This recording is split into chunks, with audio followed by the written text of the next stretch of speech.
ಜಿಲ್ಲಾಡಳಿತದ ಕಟ್ಟುನಿಟ್ಟಿನ ಕ್ರಮಗಳ ಬಗ್ಗೆ ಶಾಸಕ ವೇದವ್ಯಾಸ್ ಕಾಮತ್ ಸ್ಪಷ್ಟನೆ ನೀಡಿದ್ದು, ಇಲ್ಲಿಯವರೆಗೆ ಅಗತ್ಯ ವಸ್ತುಗಳ ಖರೀದಿ ಸಂದರ್ಭ ವಾಹನಗಳ ಬಳಕೆಗೆ ಇದ್ದ ಅವಕಾಶವನ್ನ ನಿಲ್ಲಿಸಲಾಗಿದ್ದು, ಅಗತ್ಯ ವಸ್ತುಗಳ ಖರೀದಿಗೆ ಮನೆ ಸುತ್ತಮುತ್ತ ಇರುವ ದಿನಸಿ ಅಂಗಡಿಗಳಿಗೆ ನಡೆದುಕೊಂಡು ಹೋಗಲು ತಿಳಿಸಲಾಗಿದೆ. ಮಾತ್ರವಲ್ಲ, ಇಂದಿನಿಂದ ಏಪ್ರಿಲ್ 14ರವರೆಗೆ ಯಾವುದೇ ವಾಹನಗಳು ರಸ್ತೆಗೆ ಇಳಿಯುವಂತಿಲ್ಲ ಎನ್ನುವಂತಹ ಕಟ್ಟುನಿಟ್ಟಿನ ಕ್ರಮ ಜಿಲ್ಲಾಡಳಿತ ಜಾರಿ ಮಾಡಿದೆ ಎಂದರು. ಅಗತ್ಯವಿಲ್ಲದಿದ್ದರೂ ಅನೇಕ ಜನರು ಬೇಕಾಬಿಟ್ಟಿಯಾಗಿ ಕರ್ಫ್ಯೂ ಸಡಿಲಿಕೆಯನ್ನು ದುರ್ಬಳಕೆ ಮಾಡಿದ್ದು ನಾವು ಕಂಡಿದ್ದೇವೆ.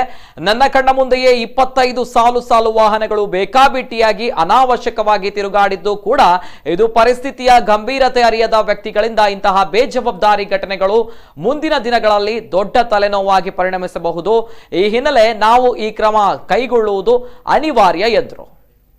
ಸರ್ 7 ಗಂಟೆಯಿಂದ 8 ಗಂಟೆಯಿಂದ 12 ಗಂಟೆ ತನಕ ನಾನಾಗಲಿ ಮೇಯರ್ ಆಗಲಿ ನಾವು ರಸ್ತೆಯಲ್ಲಿ ನಾವು ಕೂಡ ಹೋಗಿದ್ದೇವೆ.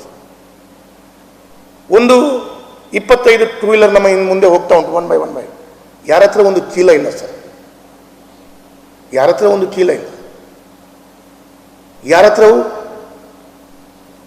ಸಾಮಗ್ರಿ ಕೊಂಡುಕೊಳ್ಳಿಕ್ಕೆ ಹೋಗುವಂಥ ರೀತಿಯಲ್ಲಿ ಇಲ್ಲ ಸರ್. ನಾನು ಹೇಳೋದು ಸರ್, ಒಂದು 500ರಿಂದ 600 ದಿನಸಿ ಅಂಗಡಿಗಳು ನನ್ನ ಕ್ಷೇತ್ರದಲ್ಲಿ ಅಲ್ಲಲ್ಲಿ ವಾರ್ಡ್ಗಳಲ್ಲಿದೆ.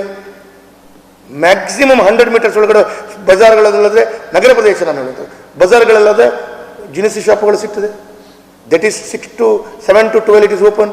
ನಡೆದುಕೊಂಡು ಹೋಗಿ ತರುವಂಥದ್ದು ದೃಷ್ಟಿಯಲ್ಲಿ ಪ್ರಯತ್ನಗಳನ್ನು ಯಾಕೆ ಮಾಡಬಾರ್ದು ಸರ್? ಸರ್ ನಾನು ಹೇಳೋದು, ನೀವು ಇಲ್ಲ ಅಂತ ಹೇಳ್ಬೋದು. ಈಗ ನಿಮಗೆ ನಿಮ್ಮ ಮನೆಯಿಂದ ಪತ್ರಿಕಾ ವ್ಯವಸ್ಥೆಗಳು ಬರಬೇಕು, ನೀವು 2 ವೀಲರು 4 ವೀಲರ್ ಆಯ್ಕೆ ಮಾಡ್ಕೊಳ್ತೀವಿ ಸರ್. ನಾನು ಹೇಳೋದು, ಈ ರೀತಿಯ ವ್ಯವಸ್ಥೆಗಳಿಗೆ ಎಲ್ಲೋ ಒಂದು ರೀತಿಯಲ್ಲಿ ಆ ಒಂದು ಲಾಕ್ಡೌನ್ನ ಸೀರಿಯಸ್ನೆಸ್ ಹೋಗ್ತಾ ಇದೆ ಅಂತ ಹೇಳುವಾಗ ಜಿಲ್ಲಾಡಳಿತ ಸ್ವಲ್ಪ ಮಟ್ಟಿನ ಕಠಿಣವಾದ ಕ್ರಮಗಳನ್ನು ಎದುರುಕೊಳ್ಬೇಕಾದಂಥ ಪರಿಸ್ಥಿತಿ ಇದೆ ಸರ್. ಇದು ನನಗೆ ಜನರಿಗೆ ಕಷ್ಟ ಆಗ್ತಾ ಇದೆ, ನಮಗೂ ಸಹ ಅರ್ಥ ಆಗ್ತದೆ, ಜನರ ದುಃಖ ನಮ್ಗೆ ಅರ್ಥ ಆಗ್ತದೆ. ಬಟ್ ಈ ರೀತಿಯ ವ್ಯವಸ್ಥೆಗಳನ್ನು ಮಾಡಿಕೊಳ್ಳಿಲ್ಲ ಅಂತೇಳಿ ಆದರೆ ಸರ್ ನಾಳೆ ಸಫರ್ ಯಾರು ಸರ್?